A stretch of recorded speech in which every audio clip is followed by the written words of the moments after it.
Bonjour à tous. Je faisais un petit retour vers vous par rapport à la sortie de mon livre, où j'ai eu d'excellents retours, bien sûr. Ça a marqué les esprits.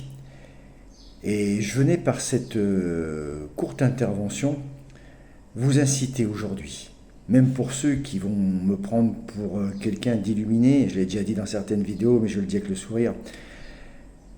Vous avez tous un guide qui vous suit dès la naissance, qui est près de vous, qui vous accompagne, pour ceux qui l'ignorent. Eh bien écoutez, essayez de faire ce que je vais vous demander.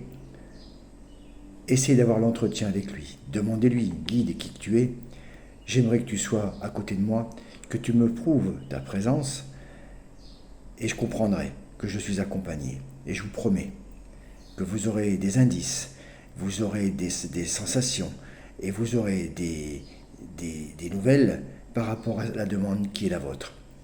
N'oubliez jamais qu'être seul, c'est d'être entouré. Alors certaines personnes qui sont seules, au sens propre du terme, dans leur vie, dans leur maison, dans ce qu'ils font, ils sont seuls, j'entends. Mais souvent, vous savez, j'expliquerai toujours que cette solitude, tout le monde l'a plus ou moins vécue, d'une façon longue ou courte. Mais on n'est jamais vraiment seul. Fermez vos yeux, méditez, car la méditation, pour moi, c'est le meilleur nettoyage du corps humain.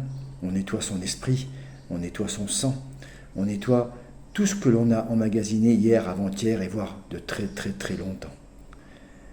Restez toujours propre dans ce que vous êtes à l'intérieur de vous-même et le guide vous y aidera. Vous avez toujours aujourd'hui des questions que vous allez poser. Je ne vais pas la poser à ma meilleure amie, je ne vais pas la poser à un passant qui est dans la rue, parce que je vais passer pour quelqu'un qui est peut-être pas à sa place. Posez vos questions. Fermez vos yeux, posez vos questions. Et l'on vous répondra. Toutes choses pour lesquelles on demande, toutes choses pour lesquelles on se positionne, toutes choses pour lesquelles on n'a pas de venir parce qu'on ne sait pas, ces choses-là peuvent avoir des réponses qui peuvent être fabuleuses dans la marche que vous allez entreprendre, dans la projection qui va être la vôtre et dans ce que vous allez construire. Tout est négociable, tout est, je dirais, dans l'esprit. L'esprit de chaque personne est grandiose. On n'en connaîtra jamais la fin. Donc soyez aujourd'hui bien branchés, bien dans votre tête, et vous comprendrez que même la nature que vous allez traverser, surtout les arbres, même l'herbe sur laquelle vous allez marcher, la fleur que vous allez sentir, laissez-la en terre, la pauvre.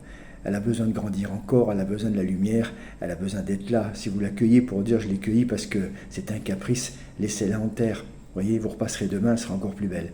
Mais c'est un peu tout ce que l'on vit au quotidien, c'est que je dis toujours, le fait de dire je ne suis seul, il m'arrivera rien, ce que vous allez penser, vous le vivrez. Donc fermez vos yeux, concentrez-vous, même si quelqu'un dirait mais t'es idiot ou t'es idiote de faire ça, non, vous verrez, et vous comprendrez les mots qui viennent d'être prononcés. Je vous souhaite une bonne journée et à très bientôt.